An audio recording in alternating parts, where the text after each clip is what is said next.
ओम गणेशाय नमः। श्रावण मास के कृष्ण पक्ष में आने वाली एकादशी को कामिका एकादशी कहा जाता है। इस वर्ष यह एकादशी गुरुवार 13 जुलाई 2023 को पड़ रही है। कामिका एकादशी भगवान विष्णु को समर्पित है। इस दिन लोग शंख, चक्र, गदा धारण करने वाले भगवान विष्णु का विधि विधान से पूजन करके कामिका एकादशी की व्रत कथा भी सुनते हैं और भजन गाते हैं। एकादशी का व्रत करने पर भगवान विष्णु सभी कष्टों को हर लेते हैं और समस्त पापों से मुक्ति दिलाते हैं। इस व्रत को करके मनोवांछित फल प्राप्त किया जा सकता है। साथ ही कामिका एकादशी के दिन तीर्थ स्थलों में दान करके, स्नान करके दान करने वाले के कार्य सिद्ध होते हैं और इनको बहुत ही पुण्य प्राप्त होता है। इस व्रत को करने से प्राप्त फल एवं अश्वमेघ यज्ञ से मिलने वाले फल के बराबर माना गया है। कामिका एकादशी के दिन भगवान विष्णु के पूजन करने से पितृ प्रसन्न होते हैं और व्यक्ति के जीवन में आने वाले सभी कष्टों को दूर कर देते हैं। सावन माह में जो लोग भगवान विष्णु की पूजा करते हैं उनके द्वारा गंधर्वों और नागों की पूजा स्वतः संपन्न हो जाती है। इनकी कथा सुनने मात्र से यज्ञ करने के समान फल प्राप्त होता है। कामिका एकादशी का महत्व।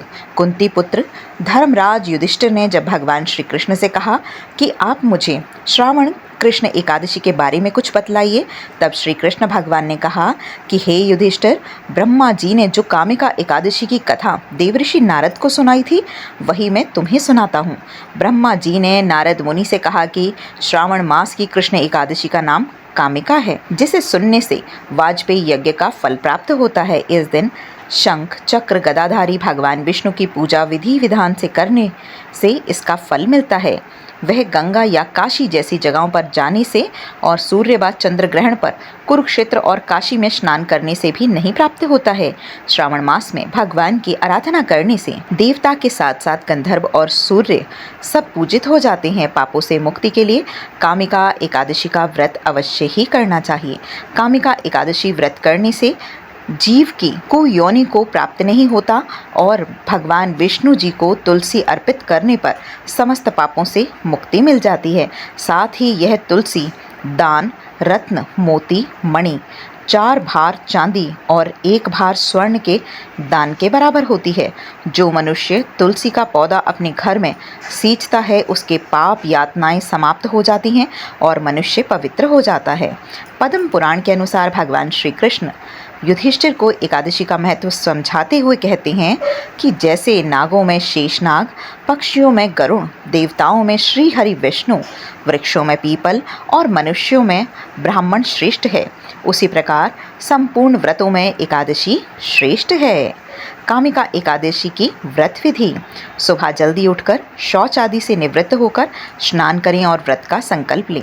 गंगा जल से भगवान विष्णु की प्रतिमा को नहलाएं।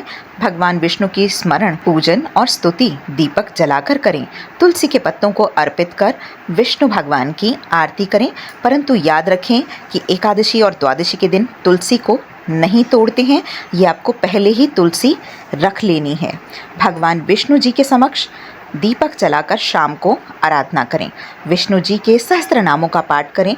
द्वादशी के दिन शुद्ध होकर व्रत पारण मुहूर्त के समय व्रत खोलें। प्रसाद बांटें और ब्राह्मणों को भोजन कराकर उन्हें दक्षिणा प्रदान करें। एकादशी की व्रत की तिथि 13 जुलाई 2023 जो कि गुरुवार को है।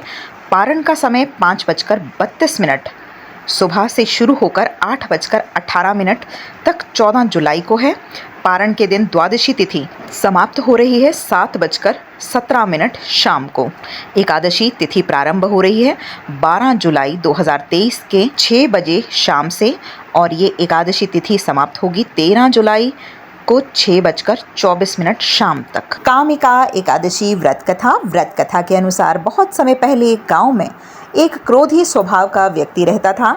एक बार की बात है जब गांव में एक बार व्यक्ति को उस क्रोधित व्यक्ति से झगड़ा हो गया तो क्रोधवश क्रोधित व्यक्ति से निर्दोष गांव के आदमी की हत्या कर दी। जब तक गलती का एहसास हुआ वह आदमी परलोक से धार चुका था। अपराध की क्षमा याचना के लिए क्रोधित व्यक्ति ने गांव में उस व्यक्ति का श्राद्ध किया और श्राद्ध भोज करने का विकल्प रखा, जिसे लोगों ने साफ साफ मना कर दिया। क्रोधित व्यक्ति इस कृत्य से बहुत आहत हो चुका था। उसे समझ नहीं आ रहा था कि वह क्या करे। तब एक मुनि ने उन्हें पूछा कि उनके पाप कैसे दूर होंगे। मुनि, जो उनके बदले हुए स्वभाव से परिचित हो चुके थे, उन्होंने उनको पश्चाताप की अग्नि में जलते हुए देखा था। मुनि समझ गए थे कि अब ये क्रोधी व्यक्ति ना होकर एक सज्जन व्यक्ति हो चुका है। मुनि ने पापों से मुक्ति के लिए कामिका एकादशी करने का मार्गदर्शन दिया। मुनि के बताए अनुसार वह विधिवत पूजा करके ही श्री हरि की मूर्ति के पास सो गया। तब विष्णु जी ने उसे नींद में ही दर्शन दिए और उसे क्षमा दान दिया। बोलो लक्ष्मी नारायण भगवान की जय।